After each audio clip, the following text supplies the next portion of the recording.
Hey folks, and welcome to Greg's Golf Shack.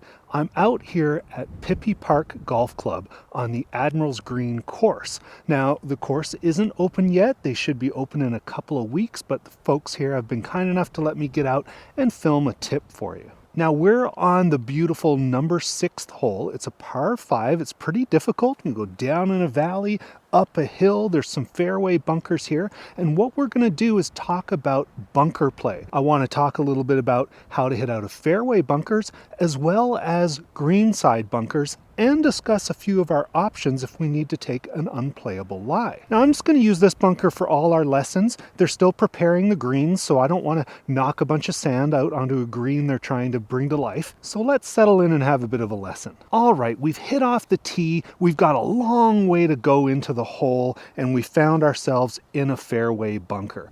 Now, what we're going to want to do is check the lip. We want to make sure that that lip isn't too high, and we want to take a club that has enough loft that we can get up over it. Now we can see this is a pretty flat lie, and there isn't much of a lip there.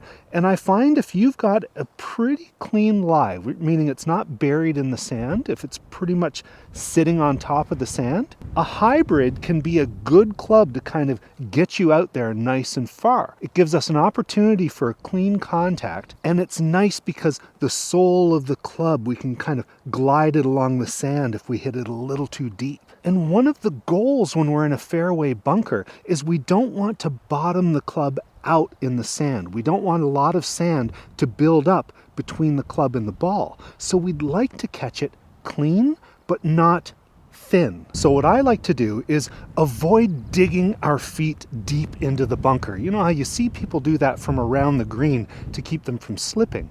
We don't really want to do that in a fairway bunker where we're hitting really far, because as we sink our feet down, the low point in our swing is going to go down, and we want to try to avoid hitting the sand. Now also, because the bottom of our arc should be sort of up in our stance, I don't really want to have the ball too far up there.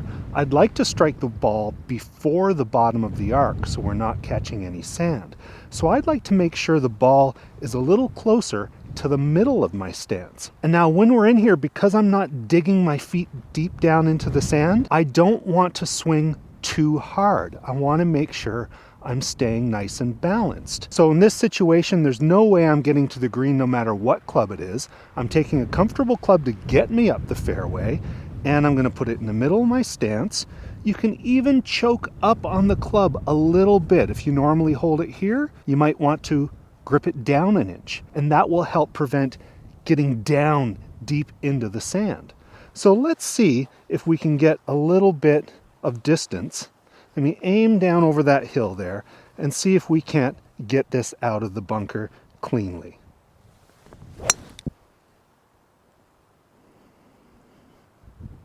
Not too bad. And you can see my feet did wiggle a little bit, so I might have swung a little bit hard, but the result is okay. Now let's say the green is within reach and we're going to take an iron and it's a clean lie in the bunker. What I like to do is take at least one extra club, because again, you don't want to dig your feet down too much, and you also want to avoid slipping. So we're not going to swing too hard. Plus, if you do catch a little bit of sand in between the club and the ball, we wouldn't mind a little extra power to get it up there. It's a little bit breezy out here. So we're going to pretend I have about, 145, 150 to the green. And normally I might take my 8-iron if I was out on the fairway. What I'm going to do for the fairway bunker is I'm going to take a 7-iron at least. And I'm going to apply the same elements that we did to that hybrid. I'm going to put it a little bit more in the middle of my stance. I'm not going to swing too hard because I don't want to slip. I don't want to dig down into the sand because I don't want the club to be deeper down. And I might even grip up just a little bit. I don't want to catch it too thin. I just want to catch it clean. So let's see if I apply those elements, if I can't get a decent strike with this iron.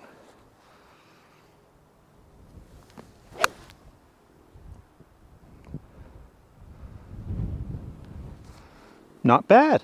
Now let's say you've got this plugged lie. It's a fried egg. And normally taking, a sand wedge and just getting out to the fairway might be the best play. If you've got a long way to go and you really want to get a little bit more distance out of it, we can go with our iron play. But there's a good chance we're going to get some inconsistent results, so we have to lower our expectations a bit.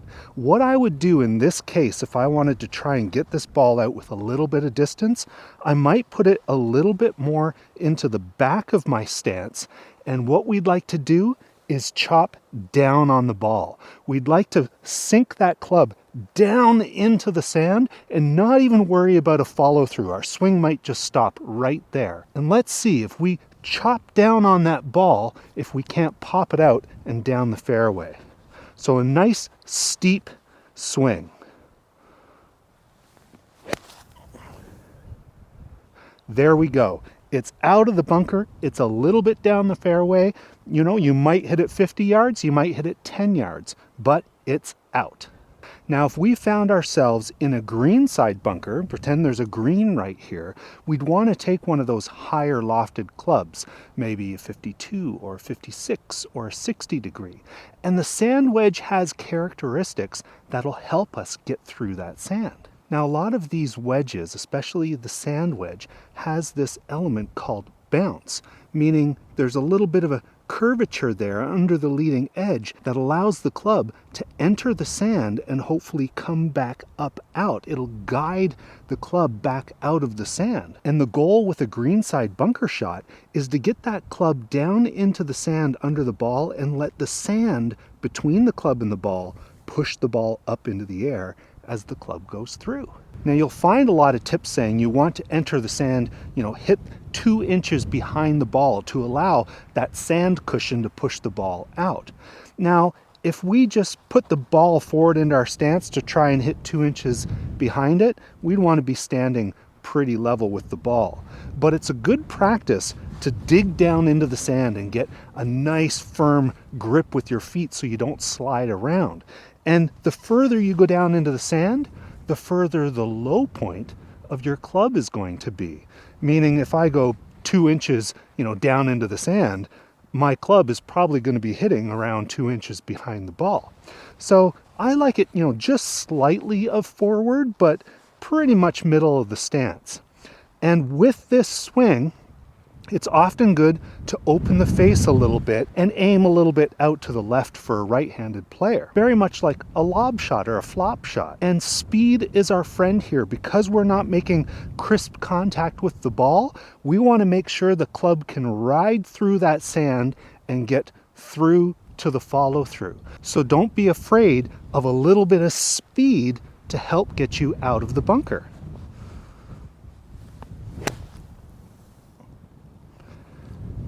Now, if you've got that deep fried egg right near the green, you can try and get that down underneath the ball in that same fashion as a regular bunker shot, but it can be tough because the club wants to come up out of the sand. So you could either miss the ball and ride over top of it and leave it in the bunker, or skull it right across the green. And just like that plugged fairway shot with that 7-iron, I recommend just kind of putting that leading edge straight there and dig down, chop down on that ball and just let your club stop in the sand. And that should pop it out and not go too far. There we go, we got it out. Now let's say your ball is so plugged or buried in the lip of the bunker but still in the bunker. What are some options you can take as a drop if you want to declare it unplayable? Now, in many ways, this is very similar to a red stake lateral hazard, where we can take a drop that is 2 club lengths from that point, but no closer to the hole. Meaning I could, kind of make a mark here and imagine a semicircle drop zone, basically. Let's say that's a 2 club length area. And I can take my ball and I can drop it from my knee somewhere in this spot, and I can hit it from there for a 1-stroke penalty. Now, if you're on a big slope and that ball rolls out of that 2 club length, you got to try and drop it again, and then after that second time, you can place it where you actually dropped it and it hit the ground. Now, another option you have within the bunker is to drop your ball down the line. So as long as it's in line with the flag, you can take that ball and you can go as far back as you want in the bunker. It has to be in the bunker. And then you can drop it and you can hit it from there for another 1-stroke penalty. So it costs you a stroke to do that. If you want to take the ball out of the bunker, you have the option to do this down the line, and I can go as far back as I want down this line and drop the ball. And when you drop the ball like this, it needs to stop within a 1 club length area. Otherwise, you'll have to drop it again and then place it. But you can go down the line as long as you want, and this is 2-stroke penalty if you take it. 1 to drop it as if it was in the bunker, and another to drop it outside of the bunker. So it costs you 2 strokes to go down the line and outside of the bunker. Another cool option you have that only costs you 1-stroke penalty is to drop the ball in the approximate location that you hit the ball when it went into the bunker. So if this is the approximate location I was when I hit the ball into the bunker, I can take 1-stroke penalty, drop the ball here within a club length, and I can then continue my game by hitting the ball from here. So I hope these tips help you get out of the bunker and give you some things to practice. If you're liking this content, please like and subscribe, and we'll see you next time on Greg's Golf Shack.